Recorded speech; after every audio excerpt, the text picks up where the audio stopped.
नमस्कार दोस्तों, the higher stenographer channel पर आप सभी का बहुत बहुत स्वागत है। चलिए डिक्टेशन शुरू करते हैं 5 सेकंड बाद। Yes, start.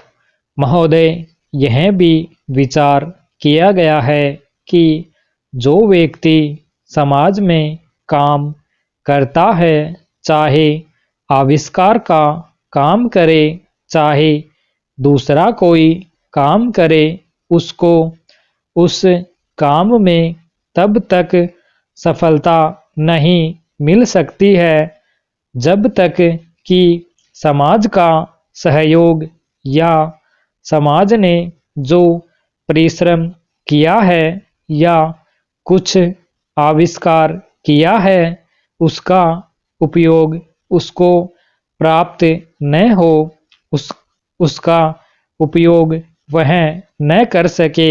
विराम। इसलिए जब भी कोई व्यक्ति किसी वस्तु का आविष्कार करता है तो आविष्कार करने में न केवल उसका अपना परिश्रम रहता है, लेकिन साथ ही साथ समाज ने जो काम किया होता है, चाहे विज्ञान के क्षेत्र में या प्रौद्योगिकी के क्षेत्र में या किसी अन्य क्षेत्र में, उस सबसे भी वह लाभान्वित होता है। विराम। इसलिए जब हम किसी आविष्कारक के किसी आविष्कार के अधिकार की रक्षा करना चाहते हैं तो उसके साथ साथ यह भी विचार हमारे दिमाग में आता है, जिस व्यक्ति ने समाज की सहायता से आविष्कार किया है उस समाज को भी उसका फल अधिक से अधिक मिलना चाहिए। विराम।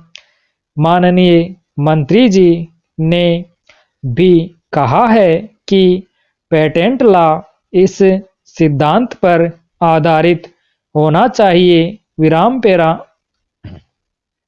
मैं समझता हूं कि पेटेंट लॉ इसके पीछे दो सिद्धांत निश्चित हैं। विराम।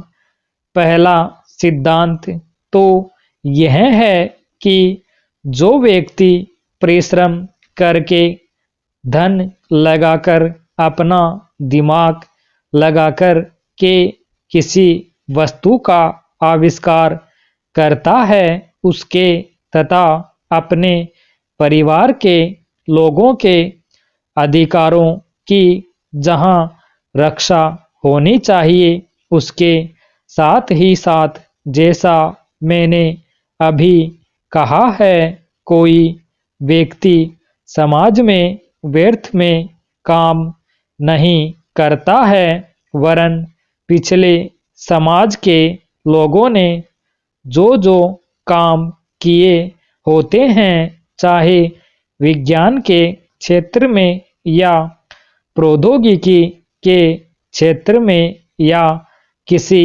अन्य क्षेत्र में, और जिनके आधार पर वह कोई आविष्कार करता है, उसको उसका प्रतिफल तो मिले, लेकिन जो परिणाम हो उसका प्रतिफल समाज को भी मिलना चाहिए।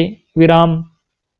मंत्री महोदय ने कहा है कि जो यह सिद्धांत है वह भी इस विधेयक के पीछे स्थापित किया गया है और इस बात का ध्यान रखा गया है कि जहां हम किसी व्यक्ति के अधिकार के जो अधिकार हैं, चाहे धन के उपार्जन का अधिकार हो या प्रतिष्ठा प्राप्त करने का अधिकार हो, उसे प्रतिष्ठा का और चाहे धन का, दोनों का लाभ व्यक्ति विशेष को भी मिले विराम स्टॉप।